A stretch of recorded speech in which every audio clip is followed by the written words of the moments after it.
ফেনীর ১০ নং ছনুয়া ইউনিয়নের ছনুয়া মেইন রোডে স্থানীয় জনগণের উদ্যোগে রাস্তা মেরামতের কাজ সম্পূর্ণ হয়েছে।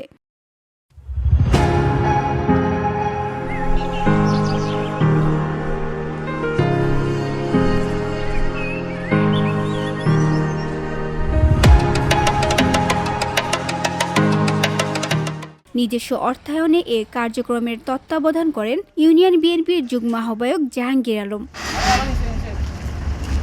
মেরামত কাজে উপস্থিত ছিলেন ৪ নং ওয়ার্ড বিএনপির সাধারণ সম্পাদক রফিকুল ইসলাম, ইউনিয়ন ছাত্রদল নেতা এমদাদ হোসেন হৃদয়, মুজাহিদুল ইসলাম সহ স্থানীয় গণ্যমান্য ব্যক্তিবর্গ। এছাড়াও যুবদল নেতা এমদাদ হোসেন ইমন, শাকিল আজিজ, মুন্না জিসান ও মাইনুদ্দিন এ কার্যক্রমে অংশ নেন।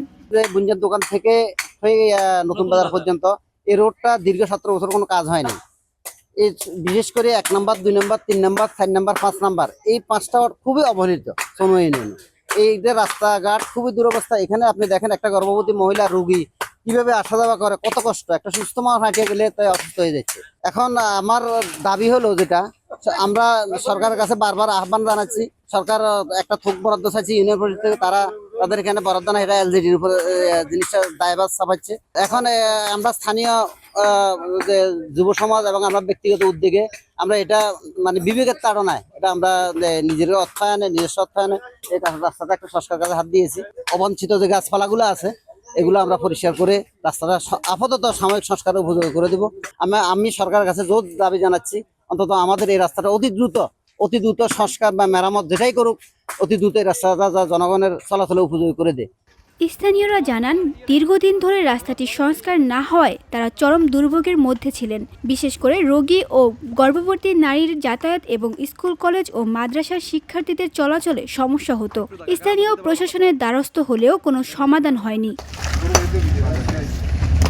এক রিকশা চালক ক্ষোভ প্রকাশ করে বলেন, সবার ভাগ্য ভালো হলেও আমাদের মধ্যম ছনুয়া ইউনিয়নবাসীর ভাগ্য খারাপ। রিকশা চালাতে গেলে মোটর ভেঙে যায়, রোগী নিতে গেলে আরো ভোগান্তি পোহাতে হয়।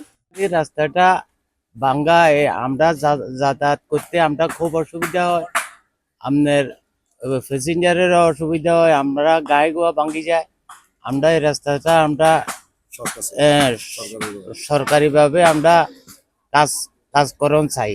যে আপনারা দিতে আছেন আমাদের জন্য উপকার হচ্ছে, কিন্তু ওগুলো আমরা আসতে এখান থেকে অনেক কষ্ট হয়।